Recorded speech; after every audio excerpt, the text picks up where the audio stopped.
The timing is always deliberate. Make moves when everyone's distracted. Build positions when volume is thin. Accumulate before the crowd realizes what's happening. Holiday weeks are perfect for this, but knowing their strategy doesn't make it less effective for those who recognize it. Gold, 4,590. Silver, $74.70. The smart money is positioning now during the distraction. Will you join them or wait until January when everyone else figures it out? Earlier today, I got a phone call from someone at one of the biggest precious metal merchants in Western Canada. I won't share his identity. What matters is what he revealed to me. His exact words were, Monday shattered every sales record we've ever had. We surpassed our previous best by 50%. That earlier record happened during the 2021 social media buying frenzy. We're witnessing more than just strong interest. We're watching panic buying unfold. Consider the implications.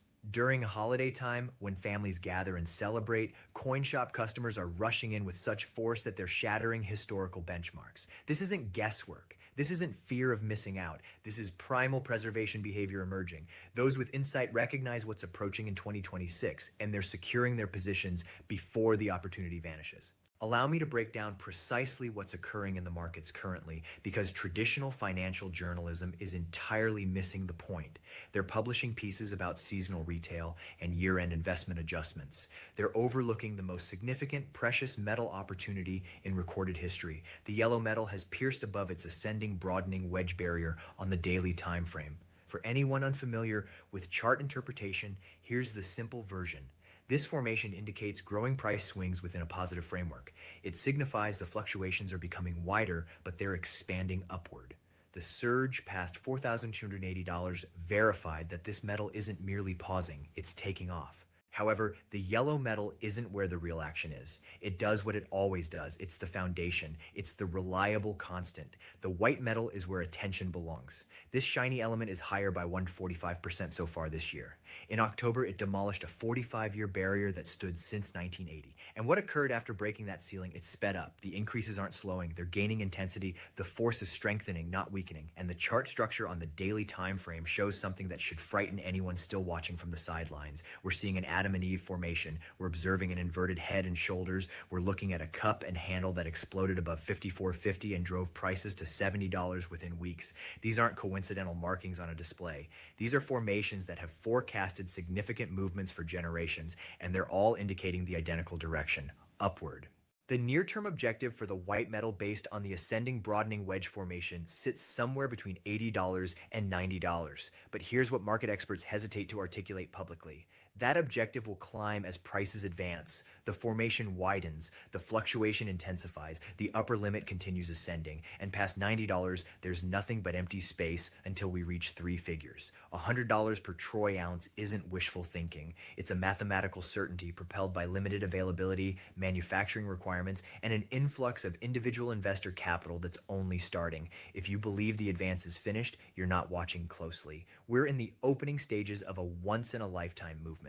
Now, allow me to clarify why the holiday scheduling of this advancement is so crucial, because this is where the snare has been positioned. The exchange activity right now is minimal. The major players are absent from their workstations. The automated systems are operating on default settings. In typical conditions, shallow participation creates erratic, aimless movement. But that's not our current situation. We're watching the yellow metal maintain near $4,190 despite minimal activity.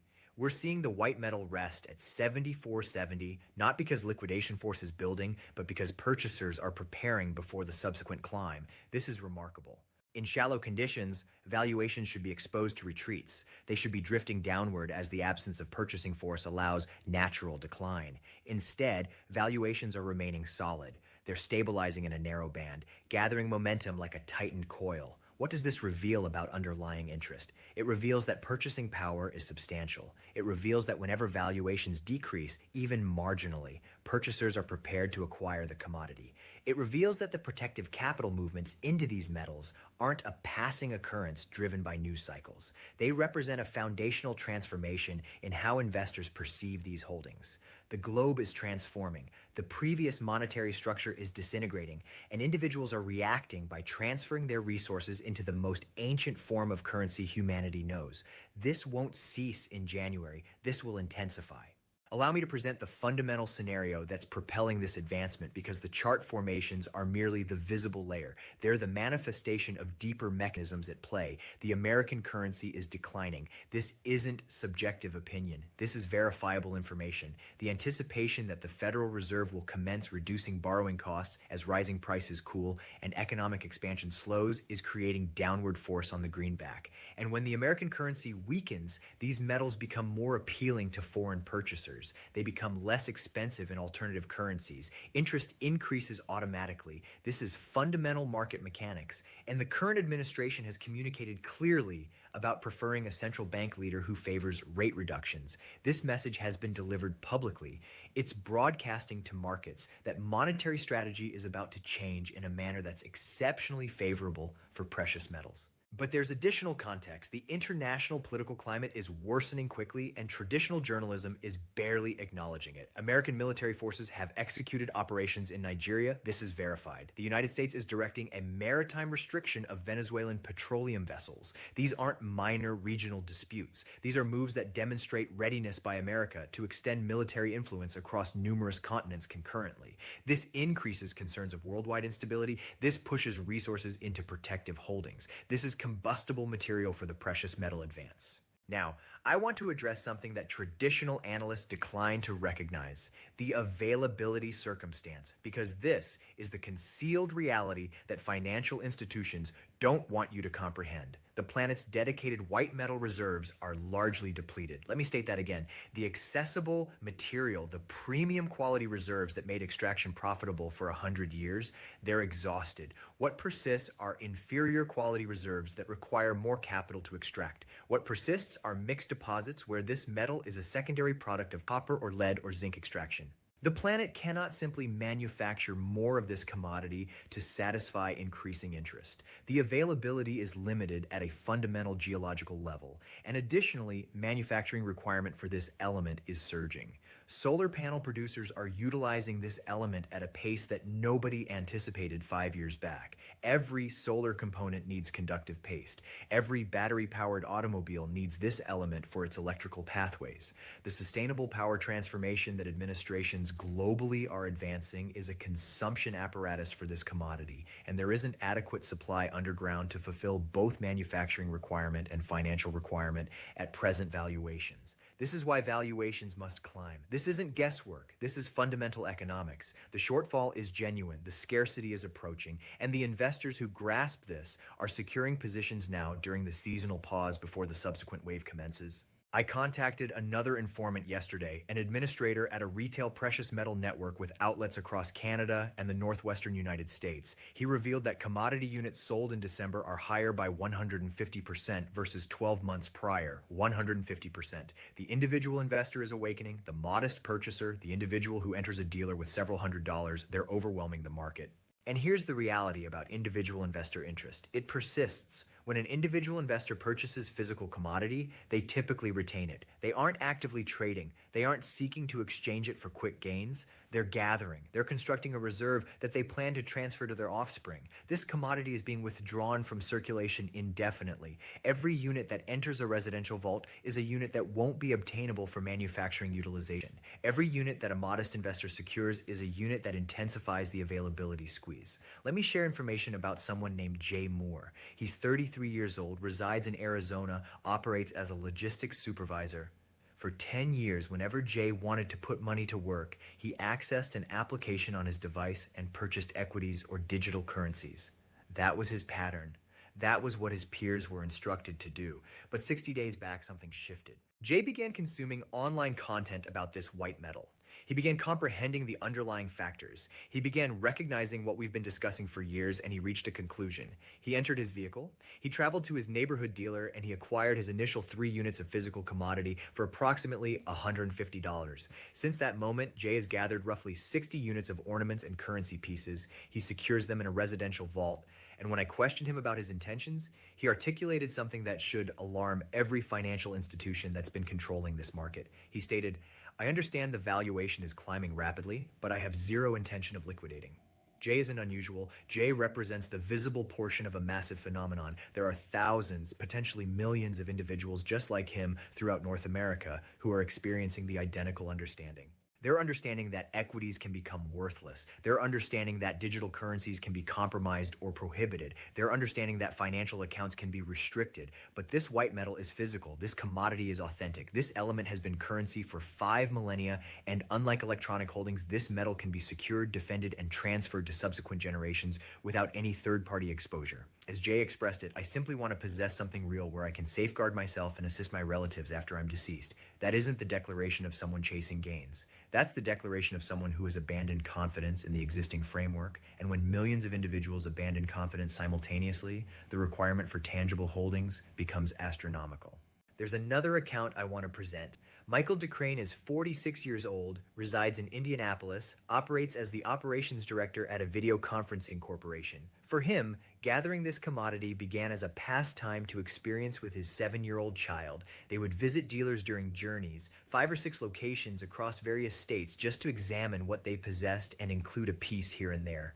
It was a connecting activity. It was something physical and an existence of displays and alerts. But throughout the previous 8 years, Michael's pastime evolved into a substantial holding. He gathered approximately $60,000 worth of pieces and ingots. And here's what makes Michael's account educational. He was monitoring the yellow to white metal proportion. This April, when the yellow metal was exchanging at roughly 100 times the white metal, Michael identified that the white metal was historically underpriced. He purchased more. Then, as white metal valuations jumped and that proportion decreased, he liquidated approximately half his holdings. This is what informed capital does. They don't just purchase and maintain blindly. They monitor the connections between holdings. They identify when the white metal is inexpensive relative to yellow metal and they gather. Then when it outperforms and the proportion tightens, they secure gains or exchange into the yellow metal to maintain their buying capacity. This is the approach I've been instructing for years, and it functions. The yellow to white metal proportion has been declining consistently as the white metal outperforms.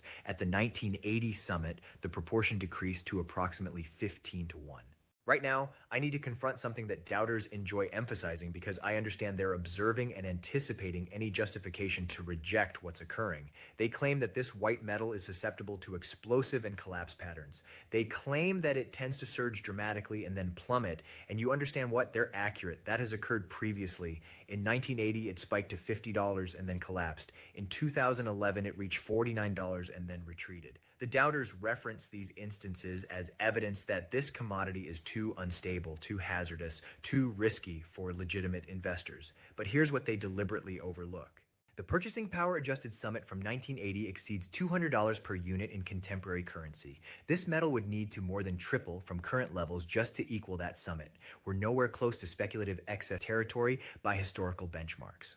The individuals who purchased at $50 in 1980 and maintained it weren't incorrect about this commodity. They were premature. And being premature in a long-term positive market isn't an error. It's an advantage. The inquiry isn't whether this metal will experience a retreat at some moment. The inquiry is whether you'll be situated to benefit before that retreat occurs. And presently, with valuations at $74.70 and the technicals indicating $100, the potential reward versus potential loss is overwhelmingly favorable for purchasers. Allow me to guide you through the technical levels that matter currently, because accuracy is essential when you're maneuvering a market this unstable. On the 2-hour time frame, this commodity is exchanging just beneath the peak of its ascending pathway. We observed a formation with an extended upper tail around 75.40, which indicates hesitation, but not genuine liquidation. This is beneficial. This is the market regaining composure. The valuation is maintaining well above the 50-day exponential moving average near $70, which is functioning as flexible foundation. The pathway that has directed this metal higher since mid-month remains unbroken. Any decreases are acknowledging the center of that pathway. The initial barrier level is $75.40. Beyond that, we have $76.90, and the upper pathway objective is $78.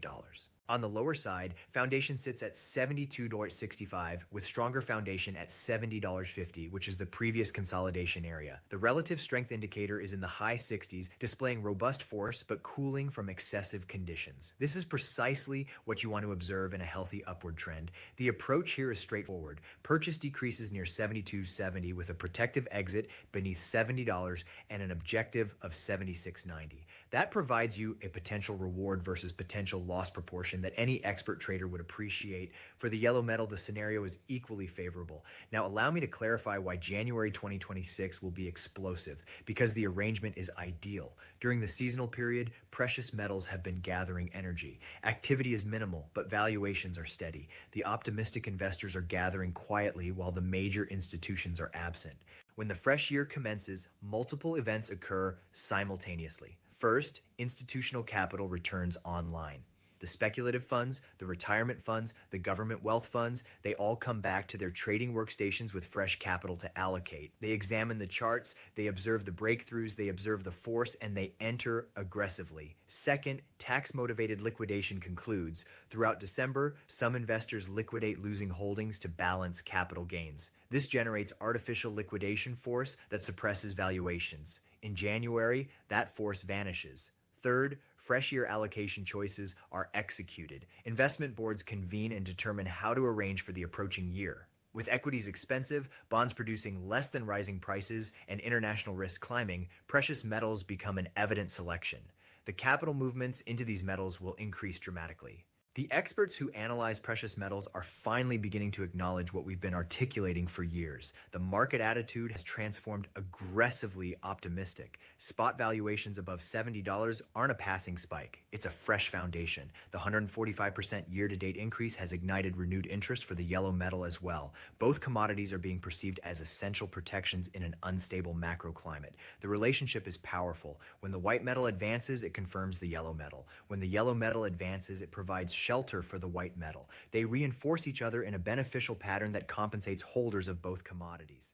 But here's what troubles me, and I need to be transparent with you about this. The exchange activity in derivative contracts linked to the iShares Trust has surged to the maximum level since the social media powered surge of 2021.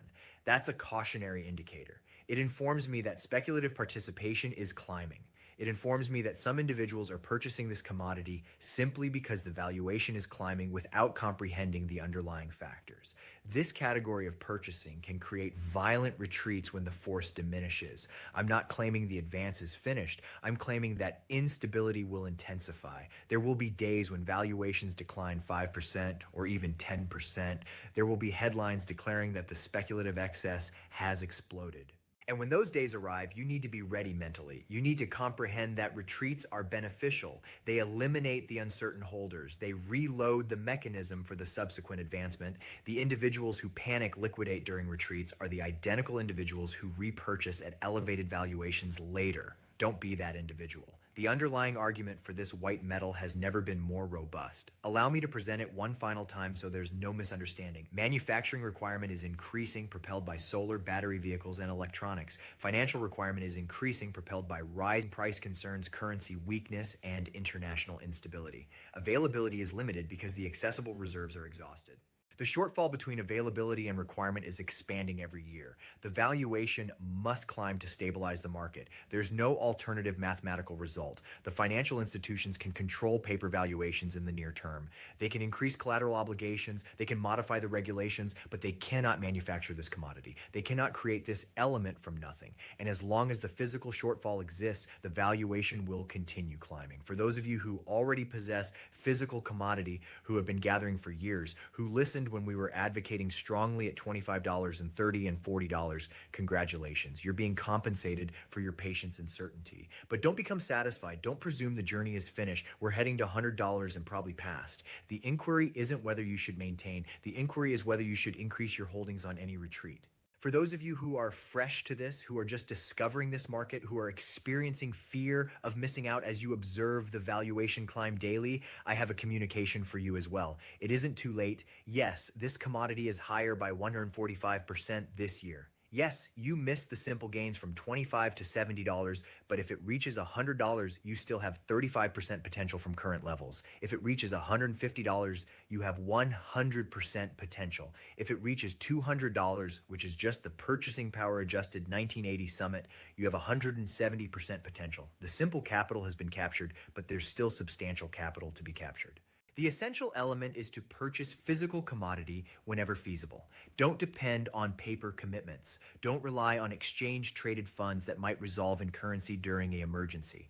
Don't maintain futures agreements that can be terminated by exceptional circumstance provisions. Possess the commodity, maintain it in your control, secure it in a vault that you manage. This is the sole method to guarantee that your resources are defended when the framework finally fractures. And make no error, the framework is fracturing. The fissures are observable for anyone who examines. The obligation levels are unmanageable. The currency is being diminished. The international political structure is fragmenting. The previous regulations no longer function. We're entering a fresh period, and the individuals who possess tangible holdings will prosper, while the individuals who maintain paper commitments will experience hardship. I want to conclude with one final consideration. The seasonal period is a moment when most individuals focus on relatives, on celebration, on pausing from the pressure of routine existence. There's nothing incorrect with that. Appreciate this moment. Be engaged with the individuals you care about, but don't allow your awareness to diminish completely. The markets don't rest. The mechanisms propelling precious metals higher don't pause. And the opportunity to arrange yourself for the 2026 increase is diminishing with each passing day. When you return from the seasonal break, when you access your workstation in January and examine the valuation, I want you to recall this message. I want you to recall that I communicated to you precisely what was going to occur. I want you to recall that the arrangement was observable for anyone willing to look. The momentum is gathering. The mechanism is tightening. The breakthrough is approaching. Ensure you're on the advantageous side of it. The most significant resource redistribution in contemporary history is developing before our observation.